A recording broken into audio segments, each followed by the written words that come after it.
Gold trusted gold buyers మీరు తాకట్టు పెట్టిన బంగారాన్ని విడిపించి ఈ రోజు ఉన్న మార్కెట్ ధరకు కొనబడును.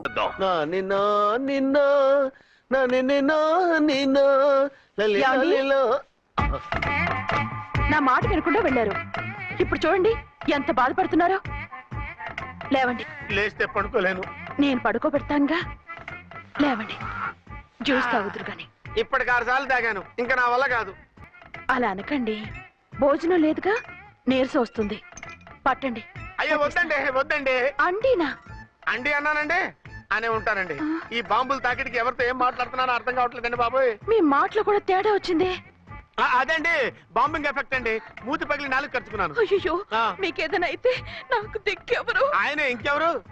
ఆయన ఎవరు? ఆయనంటే దేవుడు, దేవుడు. సర్లే, పట్టండి. ఏంటలా వణుకుతున్నారు? పైనుంచి కిందకి ఎర్తవుతుంటే వణకుండా ఎలా ఉంటాను? నాకు అసలే సహనం తక్కువ. కాస్త దూరంగా ఉండండి. సారీ అండి, సారీ అండి. ఇంతటి దానికి సారీ ఎందుకండి? సారీ మార్చుకుని వస్తాను. ఉండండి.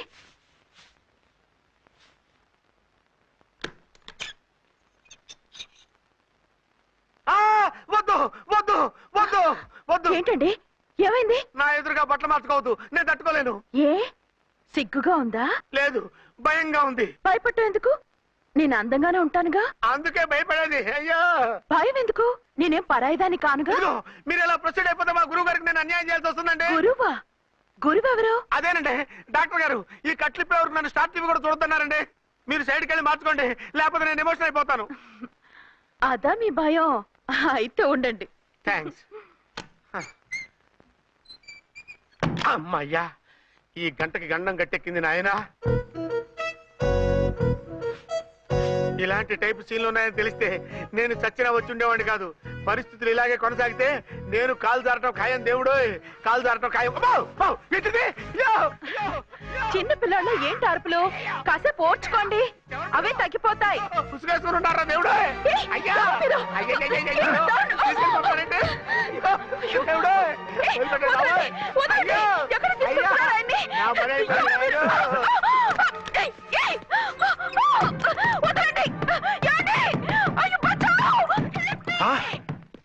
ఏంటో కేకలు?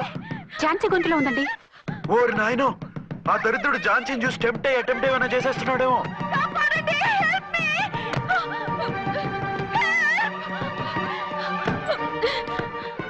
ఏంటి ఝాన్సీ, ఏమైంది? మా ఆయన కిడ్నాప్ చేసి తీసుకెళ్లిపోతున్నారండి. ఎవరు? ఏమో తెలియదు, కాపాడండి. ఓరి నాయనో. బారసాలకు ముందే ఝాన్సీ నా వైఫ్ అని ఫిక్స్ అయిపోతే సడన్ గా హస్బెండ్ అయిపోయి దాన్ని బెడ్ ఎక్కేద్దామని చూస్తున్నావురా?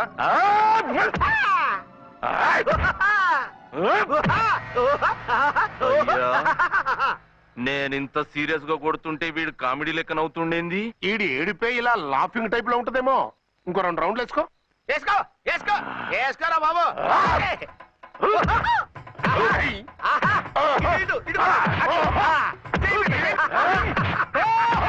రాయ్, మీరు కూడా వచ్చి తలిగియండి రా వీణ్ణి.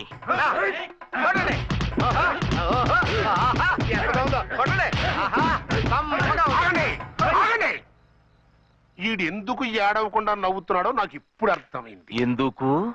డల్ల పరుపు మందాన బ్యాండేజ్ చుట్టుంటే దెబ్బెలా తగులుతుంది గదా సంగతి. అదే రేయ్, కట్లు మొత్తం ఇప్పి కొట్టుర్రా వీణ్ణి. వద్దు వద్దు, కట్లు మాత్రం ఇప్పొద్దు. ఏ లోపట బట్టలు లేవా? డ్రాయర్ కూడా లేదు. ఏం పర్లేదు, మేము మగాలివి కదా. ఇప్పండి రా. వద్దు వద్దు బాబాయ్, కట్టిపోతున్నారు బాబాయ్.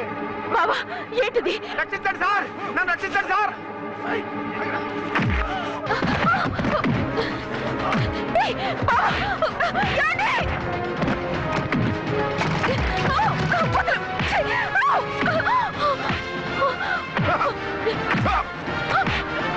వద్దు వద్దు, నన్ను చెప్పకండి బాబాయ్.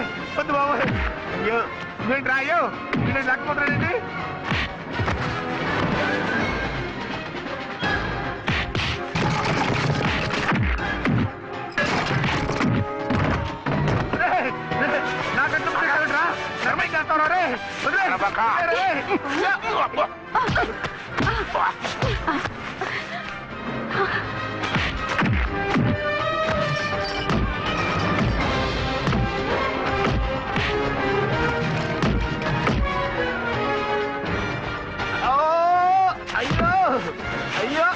సార్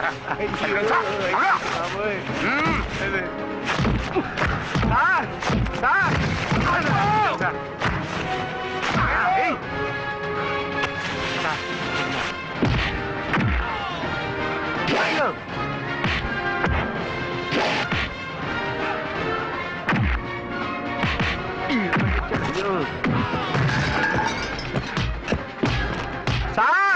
రక్షించండి సార్ మొత్తం తీసేస్తాయి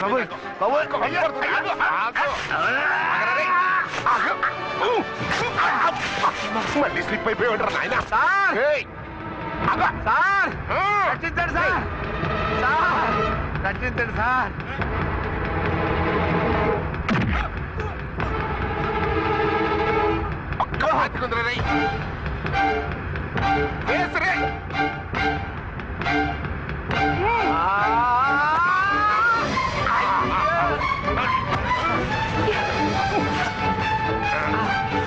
గొంతులు చచ్చిపోతాను చచ్చిపోతానయ్యా కాపాడండి సార్ సార్ త్వరగా రండి సార్ రండి సార్ అయ్యా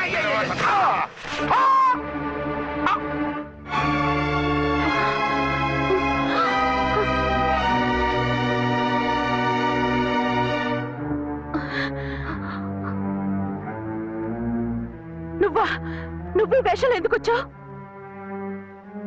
నన్నెందుకు మోసం చేశావు? సారీ, నిన్ను మోసం చేసిన వీడి కాదు, వారు. మా ఆయన ఎక్కడా? బైబిల్ మొత్తం చదివి ఏ సుప్రీం ఎవరని అడుగుతా వింటమ్మా. ఎంతకాలం నీ కొమ్మగుడు ఉన్నారనుకుని తెగ మురిసిపోయారు. కానీ మీరు కట్టుకున్నది పంచుకున్నది ఒకే ఒక మొగుణ్ణి, వారే వీరు.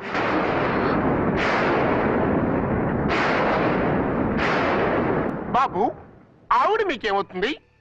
ఆవిడ మా ఆవిడే. ఆవిడ ఆవిడ మా ఆవిడే. విన్నారుగా లేడీస్, ఈ సీన్ లో ఇక మన పని అయిపోయింది. ఇప్పుడు వన్ డే మ్యాచ్ మొదలవుతుంది. టాస్ వేసుకుని ఎవరు బౌలింగ్ చెయ్యాలో ఎవరు బ్యాటింగ్ చెయ్యాలో వాళ్ళే డిసైడ్ చేసుకుంటారు. మనం గ్యాలరీలో కూర్చుని మ్యాచ్ చూద్దాం పద. ఎందుకింత మోసం చేశారు? ఎందుకింత ద్రోహం చేశారు? నేను ఎవరిని మోసం చేయలేదు, ఎవరికి ద్రోహం చేయలేదు. పాపం, విధి ఆడిన వింత నాటకంలో ఆర్టిస్ట్ అయి ఉంటాడు. చెప్పండి, ఒక పెళ్లి చేసుకుని నన్నెందుకు రెండో పెళ్లి చేసుకున్నారు? మీకు భార్యగా నేను సరిపోలేదా? ఆవేశపడకుండా నేను చెప్పేది వినండి. నువ్వు చనిపోయావు అనుకుని అందరూ కలిసి నాకు బలవంతంగా పెళ్లి చేశారు. ఆ విషయం నాకెందుకు చెప్పలేదు? పెళ్ళయిందంటే నేను చేసుకోనన్నా, చీ కొడతానన్నా? నిజం దాచి పెళ్లి చేశారని నాకు మన పెళ్ళైన తర్వాత తెలిసింది. అప్పుడైనా మీరు చెప్పాలిగా, ఎందుకు చెప్పలేదు? చెప్తే నువ్వు మిమ్మల్ని వదిలేస్తానని భయపడి చెప్పలేదా? నన్ను వాడుకునే ఛాన్స్ మిస్ అవుతుందని చెప్పలేదు? Don't talk Ramesh. కొంతకాలం ఆగి చెప్తే చచ్చినట్టు పడుంటారు. ఎంచక్క ఇద్దరితోనూ సంసారం చేయొచ్చని ఆశపడ్డారా? అది కాదు అర్చన, నువ్వైనా నన్ను అర్థం చేసుకో. చచ్చిపోయాననుకుని తను చేసుకున్నారు అంటే మీ మనసులో నాకు స్థానం లేదు, నా మీద మీకు ప్రేమ లేదు. అదేం మాట అర్చన? ఎస్, నా మీద ప్రేమే ఉంటే పెళ్లి చేసుకుందామనే ఆలోచన మీకు వచ్చి ఉండేది కాదు. మరో పెళ్లి చేసుకోరు. నేను చెప్పేది విను. నన్ను ముట్టుకోకండి. ఏ రోజైతే తన మెళ్ళో తాళి కట్టారో ఆ రోజే మన బంధం తెగిపోయింది. ఆ రోజే మీ అర్చన నిజంగా చచ్చిపోయింది. ఉండండి, తనతోనే ఉండండి, తన్నే భార్యం చేసుకోండి. నాకు కావాల్సింది శీలం చెడిన మగాడు కాదు, శీలం ఉన్న మొగుడు. Out out. బంగారం లాంటి మా సిఐ గారి కాపురాల్ని నాశనం చేశారు. రేయ్! వచ్చే సినిమాలో హీరోగా పుట్టి మీ ఇద్దరి అంతు చూస్తాను. ఖబర్దార్. ఏమో అర్చన, ఏమిటి నువ్వు చేసిన పని? మాట్లాడుకో, నీకు మాట్లాడే అర్హత లేదు. నేను నీ తల్లినే. కూతురి మొగుడికి రెండో పెళ్లి చేసిన నువ్వు తల్లివా? నాకు సవతిని తెచ్చిపెట్టిన నువ్వు తల్లివా? తల్లివైతే నీ అల్లుడికి మళ్ళీ పెళ్ళెందుకు చేశావు? నువ్వు చచ్చావని అతను కుమిలిపోతుంటే చస్తాడేమని భయపడి పెళ్లి చేశానే, ఏం తప్ప? ఖచ్చితంగా తప్పే. నాకే కన్నొక్కరా కానొక్కరా, నాలో ఏ లాభం ఉందని, ఏం తక్కువ అని రెండో పెళ్లి వాడికి రెండో పెళ్ళంగా పడి ఉండాలి. అంటే జీవితాంతం మొగుడు లేకుండా బతుకుతావా? మొగతోడు లేకుండా ఉంటావా? ఏ మొగుడు లేకుండా బ్రతకలేనా? ఆడదానికైనా మొగుడు అవసరం, మగాడికి పెళ్ళ అవసరం లేదా? నేను ఇంకో మొగాడిని చేసుకుంటే అతను సహిస్తాడా, భరిస్తాడా? నోర్మై, మగాడికి ఆడదానికి పూలిగెట్టు. మగాడికి ఏమైనా కొమ్ములున్నాయా? స్పెషల్ గా పైన ఊడి పడ్డాడా? వాళ్ళు తినే ఉప్పు కారమే మేము తింటున్నాం, వాళ్ళ ఒంట్లో రక్తమే మా ఒంట్లోనే ప్రవహిస్తోంది. అది కాదమ్మా, మొగుడిని వదిలేసిన ఆడదాన్ని నీచంగా చూస్తారు, చులగలు చేస్తారు. పెళ్ళాన్ని వదిలేసిన మొగుడిని గౌరవించి హారతలు పడతారా? అతను నిన్ను వదిలేయాలనుకోవడం లేదు, నిన్నే కావాలనుకుంటున్నాడు. అతను కావాలనుకుంటున్నది భార్యని కాదు, ఆడదాన్ని. అంటే దూరం చేసుకుంటావా? లేకపోతే దగ్గరే ఆత్మాభిమానం చంపుకొని కాపురం చేయమంటావా? 3 ముళ్ళు 7 అడుగులు 4 గోడలు ఇవే ఆడదానికి హద్దులని పడుండమంటావా? దాని పక్కనో రాత్రి నా పక్కనో రాత్రి పడుకునే మనిషిని నా మొగుడని అనుకోమంటావా? నేను సత్తినా సవతినా లేక సానినా? ఏ అర్థం చెప్పుకొని ఏ హోదాతో అతనితో ఉండమంటావు? పరాయి ఆడదానికి దక్కినవాడు నా మొగుడు కాదు. అంటే ఏమిటావు? ఆ మొగుడిని వద్దనుకుంటాను, విడాకులు తీసుకుంటాను.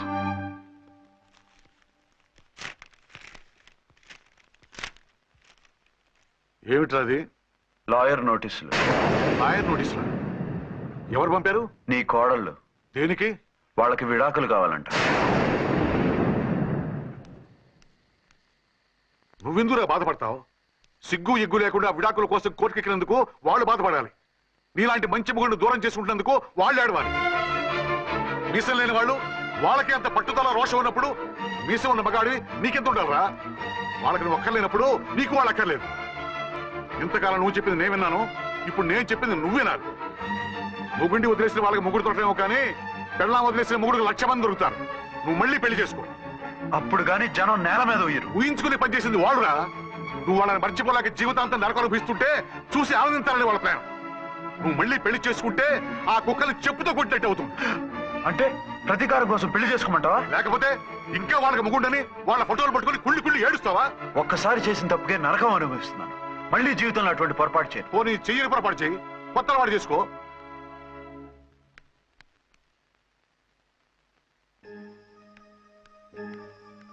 ఇదిగో నాలాగా తాగుడు అలవాటు చేసుకో. బాధల్ని బాధ్యతల్ని మర్చిపో.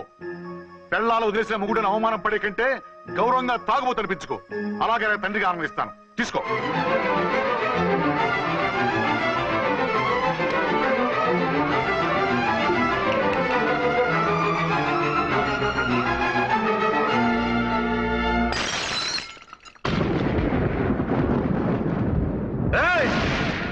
అర్చన, ఝాన్సీ, బయటికి రండి.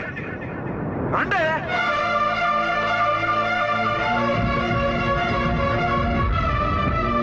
भाई और बहनों, देखो, ये मेरा फर्स्ट पत्नी है. ఇది నా సెకండ్ పత్ని. ఏంటి ఆ లుక్లు? తాగొచ్చానా? నేను తాగలేదే, మీరే తాగించారు. తేగేదాకా తెచ్చారు, తాగేదాకా తీసుకొచ్చారు. నాకు విడాకులు ఇస్తారు. మనది పెళ్ళ పేకాట. ఆడినంతసేపు ఆడి మధ్యలో మిడిల్ డ్రాప్ చేయడానికి. అసలు నేను మీకేం ద్రోహం చేశాను? నువ్వు తిరిగి రాగానే on the spot first night cancel చేసుకుని నీ దగ్గర పరిగెత్తు రావడవా? ఇంకో మగాడు ఎవడైనా అయితే అలా వచ్చేస్తాడా? చెప్పను ఛాలెంజ్. నువ్వు చచ్చావు అనుకుని పిచ్చి వెదవలా తయారయ్యాను. కళ్ళు పూసుకుంటే కళ్ళలోకి వస్తున్నావని కంటికి నిద్ర లేకుండా కడుపుకి తిండి లేకుండా గడిపాను. చచ్చి నీ దగ్గరగా వద్దాం అనుకున్నాను. కానీ నా కన్న తల్లిని మర్చిపోలేక తాగుడికి అలవాటు పడ్డ మా నాన్న నా జీవితంలో నీ జీవితం కాకూడదురా, భార్య లేని లోటేంటో నేను చవి చూశాను. మళ్ళీ పెళ్లి చేసుకోరా అని బలవంతం చేస్తే చచ్చి కన్న తండ్రిని ఏడిపించలేక బతికి దీన్ని పెళ్లి చేసుకున్నానే తప్ప దీని రంగు పొంగు చూసి పెర్రెత్తి కాదు. అది నేరమా, పాపమా? ఏమే ఈ ఏటి మేటి సౌత్ ఇండియన్ పతివ్రత, నీ సంగతి అంటే సెకండ్ హ్యాండ్ మొగుడు దొరికాయండి షేక్ అయిపోతున్నావా? ఇంతకు ముందు నేను ఎప్పుడైనా తాగానా? నేను తాకానా? కామం కళ్ళకెక్కి నీతో మంచం ఎక్కానా? మజా చేశానా? పెళ్ళైన తర్వాత కూడా నిన్ను పతివ్రతలా బతకనిచ్చాను కదే. నేనే దుర్మార్గుడిని అయితే, ఆడదాన్ని అవసరంతో ఏడ్చేవాడిని అయితే ఎప్పుడో నిన్ను చెడిపోయేదాకా చెడగొట్టేవాడిని. కానీ ఎందుకు అలా చేయలేదు? ఎందుకు నీ తప్పలేదు? భార్యగా అర్చన నాలో బతికుంది కాబట్టి. నిజం చెప్పలేదు అని చెప్పుకోవచ్చిన మేకలా గించుకుంటున్నావు. ఎందుకు చెప్పలేదో తెలుసా? నా కూతుర్ని ఎవరు చేసుకోవడం లేదు, రెండో పెళ్ళంటే వద్దంటుంది అని మా బాబు దగ్గరకు వచ్చి ఏడిస్తే నాకు అబద్ధం చెప్పి నీకు తాళి కట్టించారే. 20 ఏళ్లుగా కనీ పెంచిన నీ అబ్బే నీకు నిజం చెప్పినప్పుడు నేనెందుకు చెప్పాలి? అది బతికొచ్చిన తర్వాత మా వాళ్ళు నీకు నిజం చెప్పలేదని తెలిసింది. అప్పుడు నాకు ఇదివరకే పెళ్ళయింది, చచ్చిందనుకున్న నా పెళ్ళం తిరిగి వచ్చిందని నీకు చెప్తే గుండె పగిలి చేస్తావని నీకు చెప్పలేదే. నువ్వంటే నా ఆల్ ఇండియా పతివ్రత 9 నెలలు లంకలో ఉండొచ్చిన సీతని అగ్ని ప్రవేశం చేయమన్నాడు రాముడు. ఎవడో వెదవ కూత కుశాడిని కడుపుతో ఉన్న తన పెళ్ళాన్ని అడవిలోకి పంపించాడు. అదే రాముడు, నీ ఫేవరెట్ గాడ్.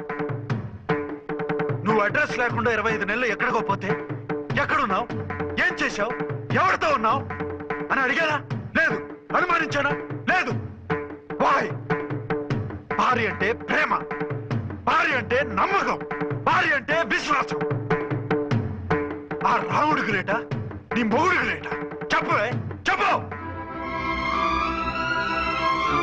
ఆ రాముడిని దేవుణ్ణి చేసి గుళ్ళో కూర్చోబెడితే నన్ను రాయించేసి రోడ్డు మీదకి విసిరేస్తావా? పేరుకు పెళ్ళానివే గాని నిన్ను అమ్మకన్నా ఎక్కువగా ప్రేమించానే.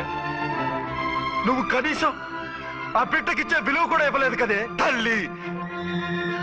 ఇద్దరు భార్యలకి న్యాయం ఎలా చేయాలో తెలియక కుమిలిపోయా. మీ ఇద్దరికి నిజం తెలిస్తే ఏమైపోతారో అని భయపడ్డాను. మీ కంట్లో నీళ్లు రాకూడదని మీరిద్దరు ఏడవలసిన ఏడుపు నేనేడ్చానే. ఇంత చేస్తే మీరు నాకు విడాకులు ఇస్తారా? అసలు మీరిద్దరు పొజిషన్లోకి రండి, రండి. నన్ను వద్దని మీరిద్దరు వదిలేస్తే వచ్చి మీ కాళ్ళ మీద పడతారనుకున్నారా? నెవర్.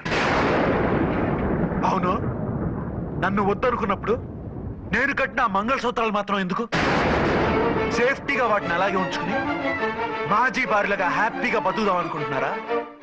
నో, నీకు ఆ ఛాన్స్ ఇవ్వను. తాళి ఉన్న పెళ్ళాలుగా కాదు, తాళి తెగిన భార్యల్లా, మొగుడు చచ్చిన విధవల్లా మీరు తెల్ల చీరలు కట్టుకునేట్టు చేస్తాను. విడాకులు ఇవ్వకుండా మిమ్మల్ని విడాకులు చేస్తాను. జీవితాంతం కుళ్ళి కుళ్ళి కుళ్ళి ఏడ్చేలా చేస్తాను. బాయ్. ఆగండి. ఏ, నేను చావడం కూడా నీకు ఇష్టం లేదా? మీరు బతకాలి, నిండు నూరేళ్లు సుఖంగా జీవించాలి. మీ మీద ప్రేమ లేక కాదు, మీరంటే ఏంటో తెలియక కాదు. నా వల్ల మీకు ఝాన్సీకి అన్యాయం జరగకూడదని నేను మిమ్మల్ని అనుమానించాను, అవమానించాను. మీకు దూరం కావాలనుకున్నాను, విడాకులు కోరుకున్నాను. నేను మీకు భార్యనయ్యాను, మీ బిడ్డకు తల్లినయ్యాను. కొంతైనా మీతో జీవితాన్ని తృప్తిగా అనుభవించాను. కానీ ఝాన్సీ ఒక్క పసుపు తాడు తప్ప భార్యగా ఏమీ పొందలేదు. భార్యగా మీ జీవితంలో తనకి చోటివ్వండి. లేదక్క, అలా చేస్తే నువ్వు భర్తనే కాదు, బాబుకి తండ్రిని కూడా దూరం చేసిన దానివి అవుతావు. ఆయన మనస్ఫూర్తిగా ఇష్టపడి చేసుకుంది నిన్ను, ప్రేమించింది నిన్ను. ఆయన మనసులో నీకు తప్ప నాకు స్థానం లేదు. నువ్వు బలవంతంగా నన్ను భార్యని చేసినా మనిషిని సొంతం చేసుకోగలను గాని మనసును పంచుకోలేను. ఆ భార్య స్థానం ఎప్పటికీ నీదే. ఒకరి మీద ఒకరు ఇంత ప్రేమను పెట్టుకొని ఒకరి గురించి ఒకరు ఆలోచించి మీ జీవితాలని పాడు చేసుకోకండి. అక్క చెల్లెళ్ళలాగా కలిసిమెలిసి అతను సుఖపెట్టి మీరు సుఖంగా ఉండండి. క్షమించండి, నాకు భార్య అర్చనే కానీ ఝాన్సీ కాలేదు. అవునా? ఆయన ఎప్పటికీ శ్రీరామచంద్రుడిలాగానే ఉండాలి. ఆ రాముడికి సీత ఒక్కటే, ఆ సీత అక్కే. మరి నీ బతుకు? నేను మళ్ళీ పెళ్లి చేసుకుంటాను. నా గురించి ఆలోచించకుండా మీరిద్దరూ సుఖంగా సంతోషంగా ఉండండి. ఈ రోజు నుంచి ఆవిడే మీ ఆవిడ.